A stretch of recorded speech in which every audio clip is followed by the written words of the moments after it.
Why you spend so much time worrying about a relationship? Why you spend so much time, son, worried about money and cars and stuff?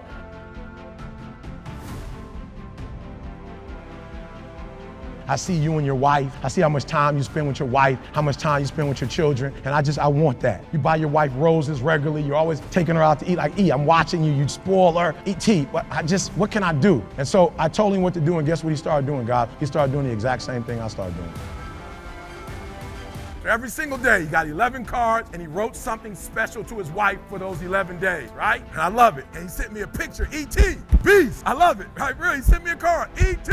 He had all of them laid out real cute. He took the pick 5. I've listened to you. I've watched my father. I've taken notes. 11 cards, guys. What's up? I don't know about the other 2 guys and what their response were, but I pulled out my camera and also took a picture of the 11 cards.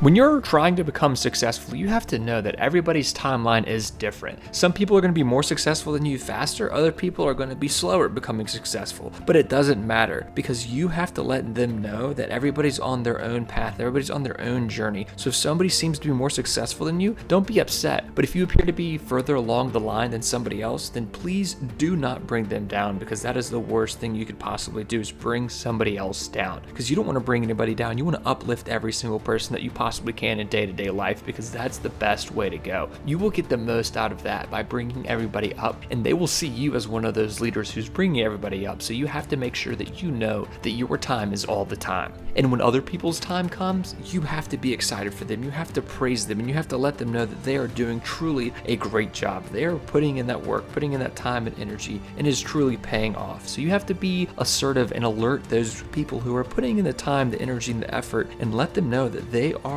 doing what they're supposed to, and let them know that they're working hard and they're putting in a good effort. And be positive. That's the big thing, is just being positive and letting the world know that it is a good place, it is bright, and it is a beautiful place to be. So always make sure that you never ever bring anybody down, and always try to uplift those, especially those who need it at the time. If somebody seems to be truly struggling, give them a big boost of confidence by letting them know they're doing a great job.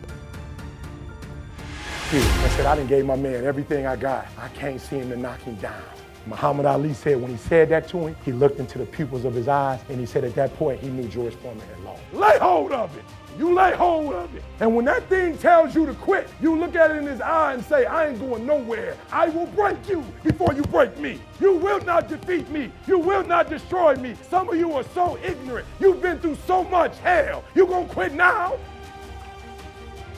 But where I come from, so I'm gonna be honest, Eric, when I do that, I feel like a punk. And I said, that's why you're having a hard time doing it. Because your value system says a man is not supposed to iron, a man is not supposed to cook, a man is not supposed to wash dishes. That's what your value system says. So you're doing one thing, but you're going against your own value system. I would rather be happy than to say I ain't no punk. Make me a punk. I wanna be a punk. And whatever I do in this 24 hours will determine where I'll be tomorrow and the next day. And I think that's what people need to focus on. Like, get off of this, I want to make 6 figures. I want to drive this car. I want to live in this house. I think what people should be focusing on is I have 24 hours.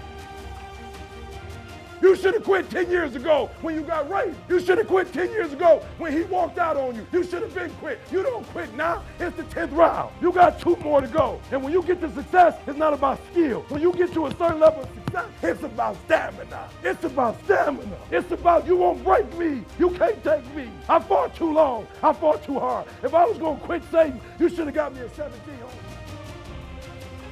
So listen to me, there are those of you saying, I want to be a millionaire. I want to be the best at this company, right? But your value system says you believe in sleep more than you believe in grinding. Your value system says you are a consumer and not a producer. That you're spending more money than you're making. Why? Because you're a consumer, but you're reading all the books and you're saying everything the books are saying. But those books are not in alignment with your values. And if you're going to go to the next level, your values are going to have to change. You should have broke me when I was eating out of trash can. It's too late now. I'm in the Ritz-Carlton. It's too late now. I got people's lives that I changed. It's too late. You should have broke me a long time ago. I'm unbreakable now. The only chance at this point is you got to kill me. Martin Luther King, you got to kill me now. And then when you kill me, MLK, my legacy will live. I'm at legacy point, y'all. I die tomorrow. This message still lives, and it'll get stronger. God asked me about 2 months ago, he said, E.T., if there's one mistake you've made, what's that one mistake you made? I said, I'm gonna be honest with you. My values are not in alignment with my dreams. He said, E.T., what do you mean by that? I said, I wanna tell you a story. I got a good friend of mine, he came to me and said, Eric, my marriage is not where my marriage needs to be. I need to make some adjustments. I think what people get confused is, they're grinding with a goal. And I'm not saying you shouldn't have goals, but you should be grinding for grinding's sake. You should grind because that's what you do. You're passionate about what you do, and so you're waking up every day with this concept of, I have 24 hours and they're mine. This 24 hours belongs to me. If you want to see more videos like these, please consider subscribing for more.